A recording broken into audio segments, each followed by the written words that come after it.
નમસ્કાર વિદ્યાર્થી મિત્રો, ખાસ કરીને આપણે સ્પર્ધાત્મક પરીક્ષાને ધ્યાનમાં રાખીને જે વિડીયો બનાવેલા ગણિતના, ત્યારબાદ પ્રથમ વિડીયો અંગ્રેજીનો અને તેમાં પણ આર્ટિકલ્સને ધ્યાનમાં રાખીને જે આપણે વિડીયો બનાવેલો જે પાર્ટ 1 હતો, તો પાર્ટ 1ની અંદર આપણે આર્ટિકલ્સ જે અનિશ્ચિત છે, આર્ટિકલ્સ એ અને એન, તેને સમજવાનો ખૂબ જ પ્રયત્ન કરેલો હતો. ત્યારબાદ આપણે તેને રિવિઝન કરવા માટે પણ વાતચીત કરેલી હતી. નીચે મારા વોટ્સઅપ નંબર પણ આપેલા છે, તેમાં પણ ઘણા વિદ્યાર્થી મિત્રોએ મને રિપ્લે પણ આપેલા છે અને ઘણા જ બધા એવા ઉદાહરણો છે કે જે ગણીને પણ મોકલેલા છે. તો તેની પ્રેરણાથી અને ખાસ કરીને તેના ઉત્સાહથી આપણે પાર્ટ 2 બનાવવાનો આજે પ્રયત્ન કર્યો છે અને પાર્ટ 2ની અંદર માત્ર ને માત્ર આર્ટિકલ્સ સમજવાનો પ્રયત્ન કરશું. વિદ્યાર્થી મિત્રો, આર્ટિકલ્સ છે ખૂબ જ મહત્વનો છે. ઘણી વખત આપણને લાગતું સરળ હોય છે, પરંતુ તેને જીવનમાં ખૂબ જ ઉપયોગી થતું હોય છે. સ્પર્ધાત્મક પરીક્ષા માટે પણ આર્ટિકલ્સ ઘણી વખત ઉપયોગમાં આવે છે.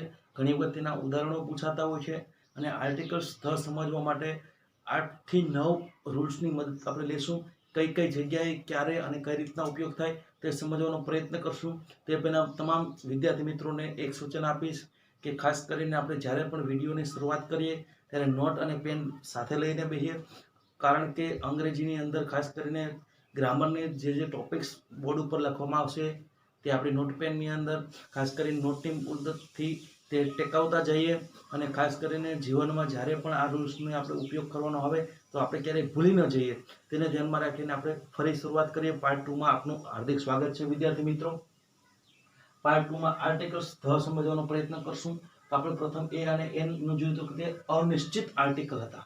ત્યારે આર્ટિકલ્સ છે એ ચોક્કસ છે, નિશ્ચિત છે અને આપણે કન્ફર્મ કહી શકીએ કે ભાઈ આ જ વસ્તુ, અથવા તો કહી શકીએ ને કે ગિરનાર પર્વત, તો પર્વત તો ઘણા છે પણ તેમાં આપણે ગિરનાર આખા વિશ્વની અંદર માત્ર એક જ ગિરનાર છે. હિમાલય પર્વત આખા વિશ્વની અંદર માત્ર ને માત્ર એક જ હિમાલય છે. તો આનો ઉપયોગ કરીને આપણે આર્ટિકલ્સ સમજવાનો પ્રયત્ન કરશું.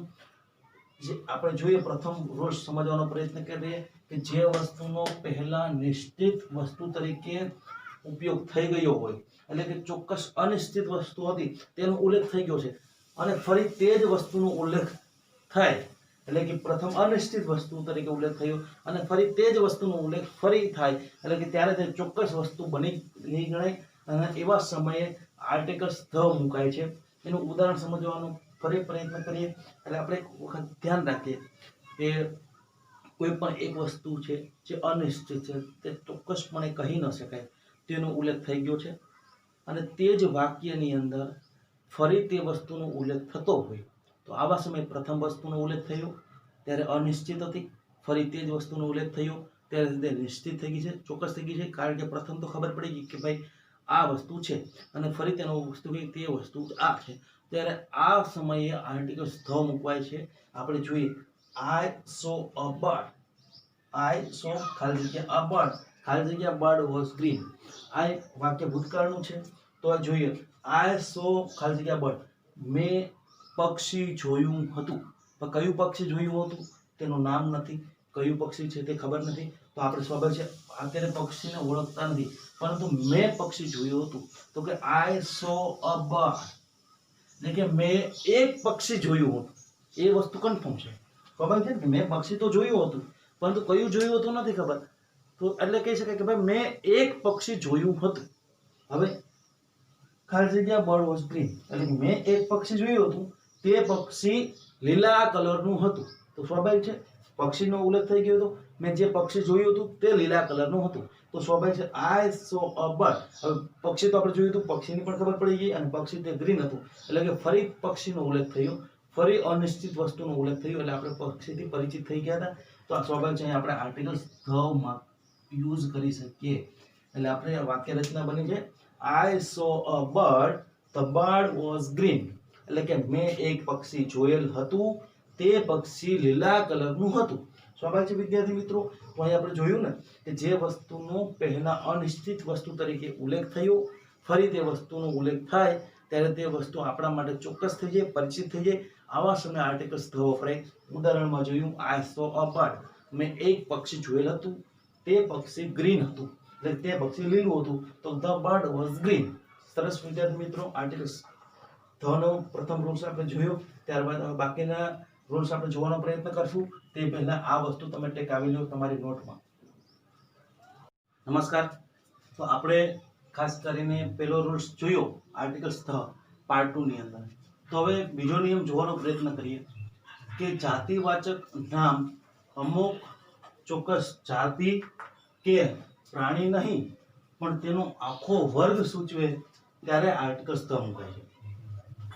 એટલે વિદ્યાર્થી મિત્રો, જો જાતિવાચક નામ છે કે અમુક ચોક્કસ જાતિ કે પ્રાણી માટે ન હોય, એટલે કે કોઈ પણ એક માટે નથી હોતું, પરંતુ સમગ્ર આખા વર્ગને લાગુ પડતું હોય, આખા સમાજને લાગુ પડતું હોય, આવા સમયે પણ આપણે આર્ટિકલ્સ ઉપયોગમાં લઈ શકીએ.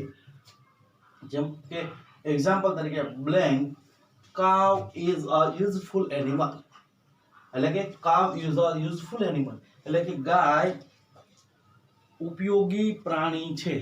કઈ ગાય ઉપયોગી પ્રાણી છે મિત્રો? તો કોઈ પણ એક ચોક્કસ ગાયનો ઉલ્લેખ નથી થયેલો, પરંતુ સમગ્ર ગાયનું આખો સમાજ છે, પ્રાણી વર્ગ છે આખો, કે સમગ્ર ગાય પ્રજાતિને લાગુ પડતો હોય છે.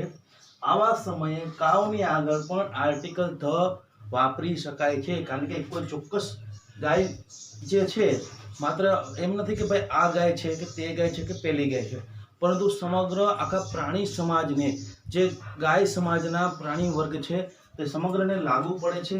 તો તેને ધ્યાનમાં રાખીને આપણે પણ અહીંયા આર્ટિકલ્સ ધ વાપરી શકાય છે.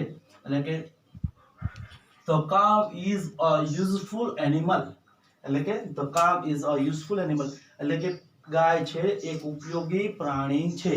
આપણે જોયું ને કે જાતિવાચક નામ છે સમગ્ર પ્રાણી સમાજને લાગુ પડે છે, માત્ર કોઈ પણ એક વ્યક્તિને લાગુ નથી પડતું. અહીંયા કાવનો ઉલ્લેખ કરીને તે સમજાવવાનો આપણે પ્રયત્ન કરેલો છે. ત્યારબાદ બીજું ઉદાહરણ છે કે ભાઈ નદીઓ, મહાસાગરો, પ્રખ્યાત ઇમારતો, ગ્રંથો, ખંડો, પ્રજાઓ વગેરેની આગળ ધ મુકાય છે. એટલે ખાસ કરીને સંજ્ઞાવાચક નામની આગળ આર્ટિકલ્સ નથી મુકાતો, પરંતુ એ ચોક્કસ નદી હોય, મહાસાગરો હોય, પ્રખ્યાત ઇમારતો હોય, ગ્રંથો હોય, ખંડો હોય, પ્રજાઓ હોય, અથવા તો એમ કહી શકાય ને વિશ્વમાં માત્ર ને માત્ર એક જ જગ્યાએ ઉપલબ્ધ હોય ને તેનું નામ પણ એક ચોક્કસ હોય. તો આવા સમયે આર્ટિકલ્સ ધનો ઉપયોગ કરી શકાય. આપણે ઇન્ડિયાની અંદર જોઈએ છે કે ગંગા નદી પવિત્ર નદી છે આપણી, અને માત્ર ગંગા નદીઓમાં માત્ર એક જ નામ ગંગાનું છે કે જે નદીઓ માટે વપરાણું છે. તો આપણે એને ધ ગંગા કહી શકાય, ધ યમુના કહી શકાય, ધ સરસ્વતી કહી શકાય, કારણ કે ગંગા નદી છે બીજા ક્યાંય વિશ્વમાં બીજે ક્યાંય ગંગા નદી જોવા નથી મળતી, માત્ર ભારતમાં છે, અને ગંગા નદી એક જ છે. એમ ધ યમુના નદી પણ એક જ છે. હવે એ રીતના ધ હિમાલયસ, હિમાલયની પર્વતમાળાઓ જે છે, હિમાલય માત્ર એક જ જગ્યાએ છે એવું નથી કે ભાઈ ભારતમાં પણ છે ને ઓસ્ટ્રેલિયામાં પણ હિમાલય છે, પરંતુ હા પર્વતમાળાઓ ઘણી જગ્યાએ હોય તો તેના ચોક્કસ નામ અલગ અલગ હોય છે. એટલે માટે કે જે આપણે પર્વતો છે કે ધ હિમાલયસ, કે એ રીતના પ્રખ્યાત ઇમારતો કે એ છે કે ધ તાજમહલ. તો તાજમહલ છે ઇન્ડિયાની અંદર જ આવેલો છે, એ વિશ્વમાં બીજે ક્યાંય પણ તાજમહલ આવેલો નથી. હા, એનાથી કદાચ પ્રખ્યાત અને સારા મહેલો પણ હશે, પરંતુ તેનું નામ તાજમહલ હશે નહીં. અને તાજમહલ વિશ્વમાં એક જ જગ્યાએ છે અને એનું નામ પણ એક જ છે, એટલા માટે આપણે એને ધ તાજમહલ તરીકે ઓળખી શકીએ, વાપરી શકીએ. હવે ગ્રંથોની વાત થઈ તો સ્વાભાવિક છે ઘણા બધા એવા ગ્રંથો છે, રામાયણ, મહાભારત, શ્રીમદ ભગવદ્ ગીતા, કુરાન, બાઇબલ, આ બધા માત્ર ને માત્ર એક છે, તો એને આપણે ધ રામાયણ તરીકે ઓળખવામાં આવે છે. ખંડોની વાત થઈ તો વિશ્વની અંદર કુલ 7 જ ખંડો છે, તો એમાંનો આપણે અહીં ઉલ્લેખ કરીએ કે ધ એશિયા. તો એશિયા ખંડ છે, વિશ્વમાં એક જ જગ્યાએ એશિયા હોય છે. એશિયા 1 અહીંયા છે, અને એશિયા 2 ત્યાં છે, અને એશિયા 3 ત્યાં છે. આવું હોતું નથી. એટલે ખાસ કરીને વિશ્વના પ્રખ્યાત જે સંજ્ઞાવાચક નામો છે તેની આગળ પણ આર્ટિકલ્સ ધ વપરાય છે. ત્રીજું થોડુંક સમજવા માટે મેં ટૂંકમાં લખ્યું છે કે સમાચાર પત્ર હોય કે મુખપત્રની આગળ આર્ટિકલ્સ ધ મુકાય. જે ફેમસ આર્ટિકલો છે અથવા તો મુખપત્રો છે અને તેની આગળ આર્ટિકલ્સ ધ મુકાય છે.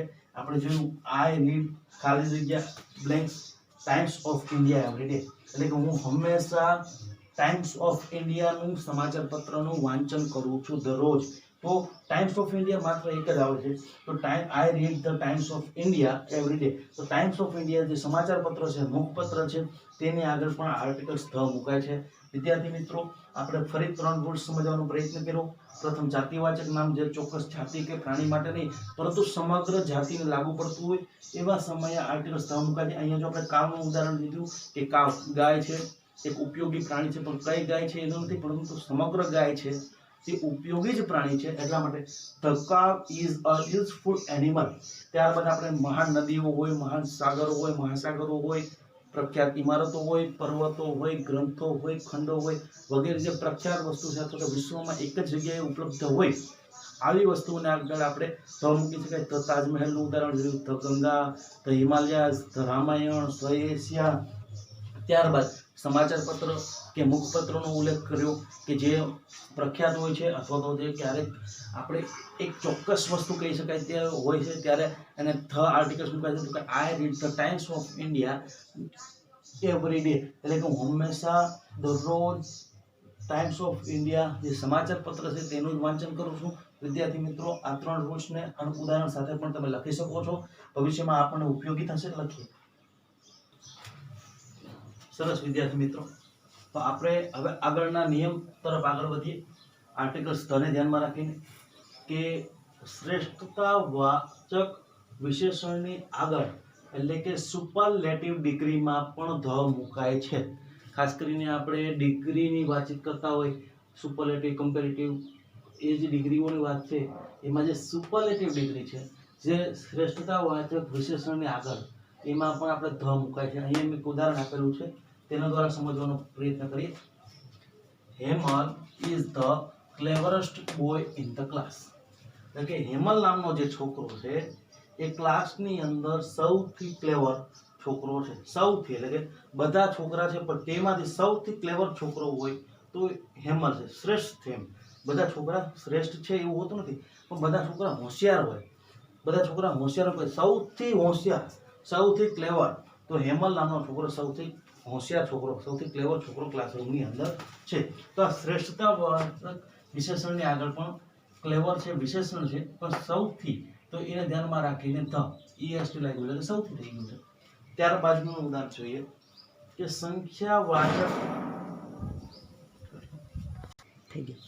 સંખ્યાવાચક વિશેષણની આગળ પણ ધ મુકાય છે. ગણતરી આપણે કરી કે ભાઈ પ્રથમ નંબર પ્રાપ્ત થયો, દ્વિતીય નંબર પ્રાપ્ત થયો, તૃતીય, ચતુર્થ, એમ જેમ સંખ્યાવાચક જે વિશેષણ છે તેની આગળ પણ આર્ટિકલ્સ ધ મુકાય છે. જેમ કે the first, the second, the fourth, the fifth, the third, જે આવા જે સંખ્યાવાચક વિશેષણો છે તેની આગળ પણ ધ મુકાય છે. ઘણી બધા સામાન્ય આપણે સરળ લાગતું હોય છે, પણ ફર્સ્ટ, સેકન્ડ, થર્ડ અને ફોર્થ આવું હોય તો આપણે આર્ટિકલ્સ એ મૂકવાનો પ્રયત્ન કરતા હોય છે, આપણે સ્વર અને વ્યંજનને ધ્યાનમાં રાખીને. પરંતુ જ્યારે સંખ્યાવાચક વિશેષણ તરીકે વપરાય ત્યારે વિદ્યાર્થી મિત્રો તેમાં આપણે ધ શબ્દનો ઉપયોગ, ધ આર્ટિકલ્સનો ઉપયોગ કરવાનો છે. બીજું મેં IMP શબ્દ લખ્યો છે. ખાસ કરીને કોમ્પિટિટિવ એક્ઝામની અંદર આ પ્રશ્ન પૂછાતો હોય છે તો આને સમજવું આપણા માટે ખૂબ જ ઉપયોગી છે. જેમ કે all, both and half. All, both and half વિશેષણ તરીકે વપરાય તેના પછી ધ મુકાય છે.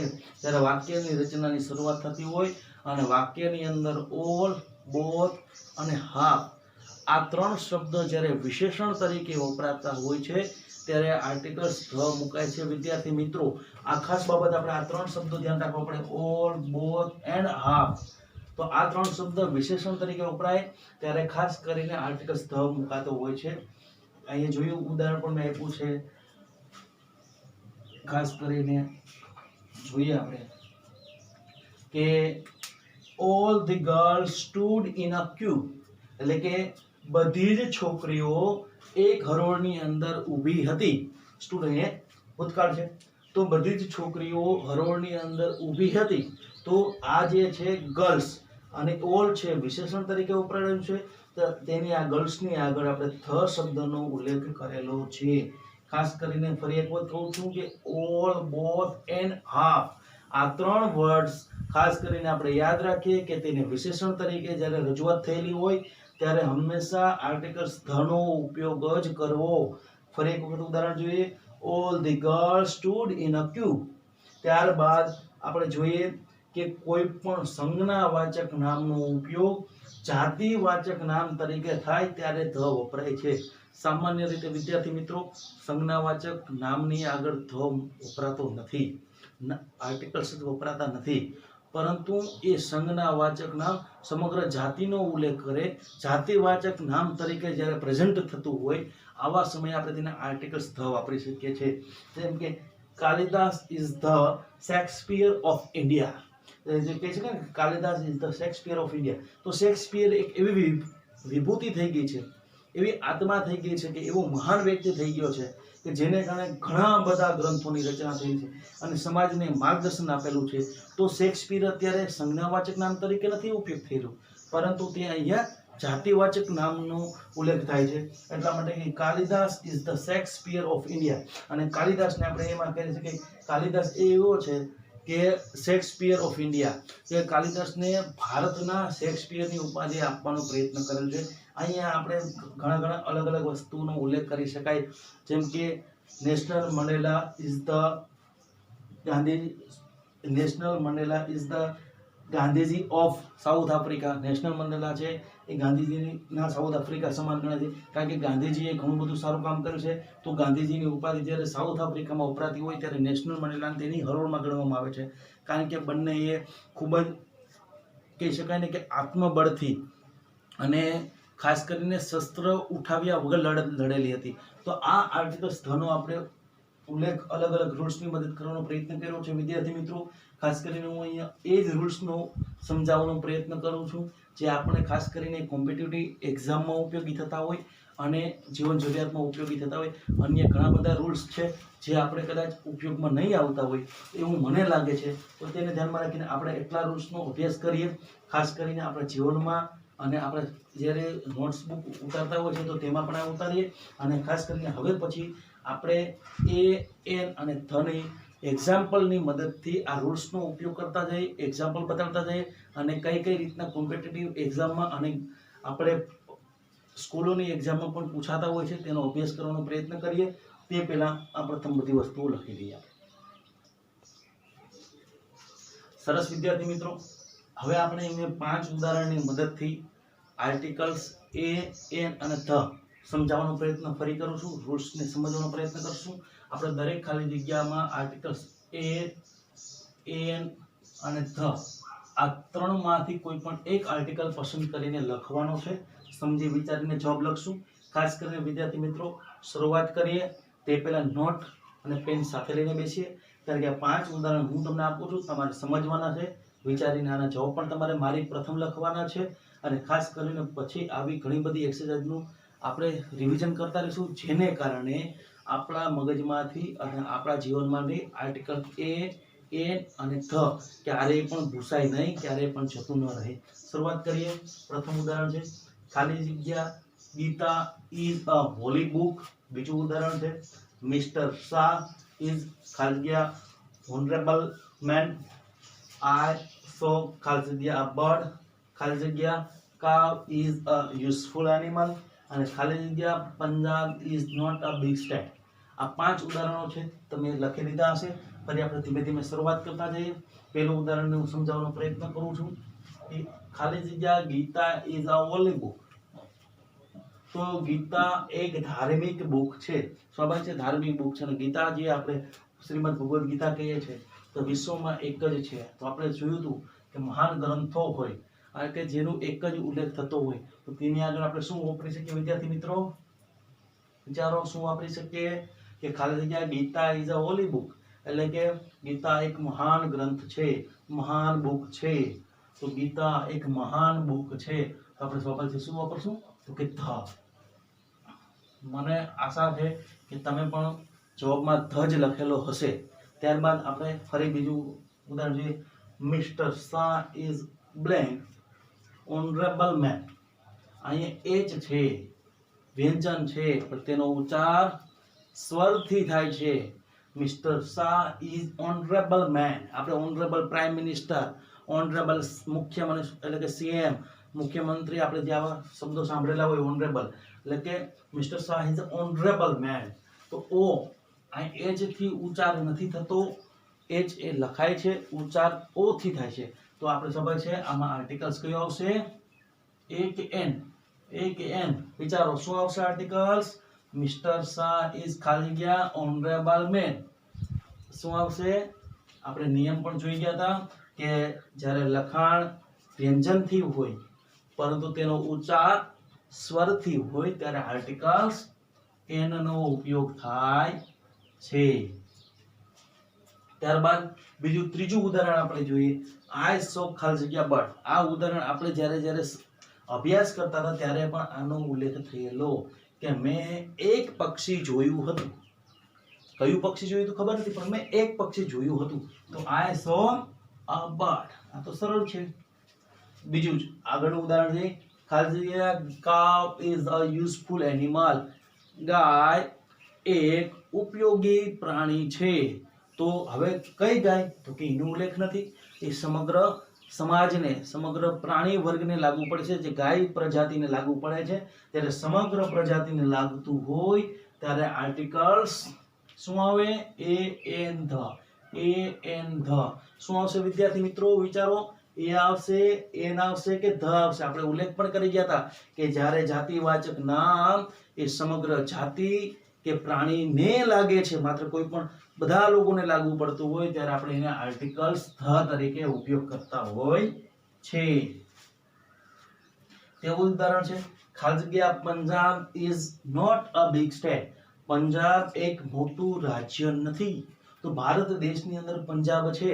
તો ભારત દેશની અંદર અલગ અલગ રાજ્યો છે, પણ તેના બધાના નામમાં પંજાબ નામ માત્ર એક જ વખત ઉપયોગ થયેલું છે. આપણે સ્વાભાવિક છે શું આવશે?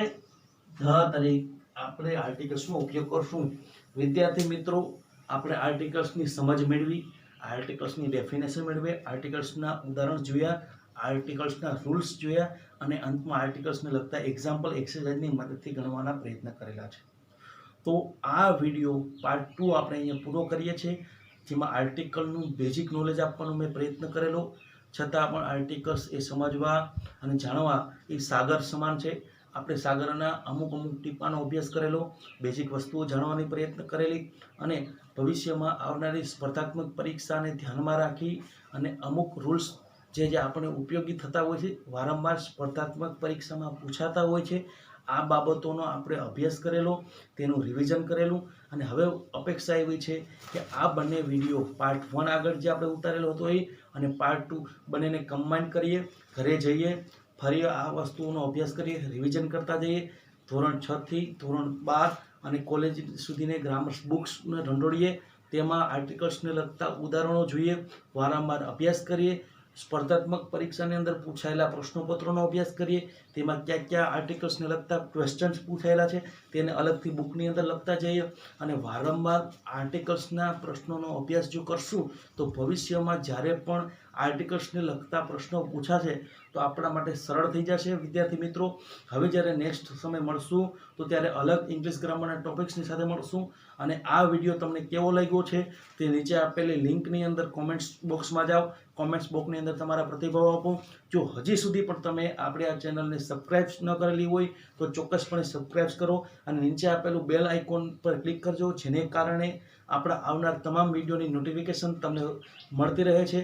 ખાસ કરીને લોકડાઉનનો સમયગાળો ચાલી રહ્યો છે વિદ્યાર્થી મિત્રો, તો આપણે ઘરે જ રહેવું જોઈએ. શા માટે કે ઘરે રહેશું તો જ સુરક્ષિત રહેશું અને સરકારી તંત્રની સાથે ખડે પગે ઊભા રહીએ. ખાસ કરીને વિદ્યાર્થી જીવન આપણું ચાલી રહ્યું છે, લોકડાઉનનો સમય છે, તો લોકડાઉનના સમયની અંદર આપણો મહત્તમ સમય છે વાંચન લેખનમાં પસાર કરીએ અને આવનાર સમય પણ કેવો રહેશે આપણને ખ્યાલ નથી. તો જેટલો પણ આપણી પાસે અત્યારે સમય મળ્યો છે, ઘણા લોકો કહે છે કે ભાઈ અત્યારે પાસે તો ફ્રી સમય છે, પણ ખરેખર ફ્રી સમય નથી, સદુપયોગ કરવાનો સમય છે. આ સમયની અંદર પોતાની આવડત, પોતાની સ્કિલને વધારે નિખાર કરીએ અને આપણને જે પણ આવડે છે, જે પણ ક્ષેત્રમાં જેવું પણ આપણે આવડે છે તેમાં વૃદ્ધિ કરતા જઈએ અને ભવિષ્યમાં આવો સમય આપણને મળ્યો છે, ભવિષ્યમાં ક્યારે આવો સમય મળશે તે ખ્યાલ નથી. હા, સંકટ છે, મહામારી છે એક બાજુ છે, સાથે સાથે આપણી સ્કિલને વધારે ડેવલપ કઈ રીતના કરી શકાય તેના માટે પૂરતો સમય છે. આપણી આત્માને આપણને ઓળખવા માટેનો પૂરતો સમય મળ્યો છે વિદ્યાર્થી મિત્રો. તો ખાસ કરીને આ સમયનો આપણે સદુપયોગ કરીએ. ભારત માતા કી જય.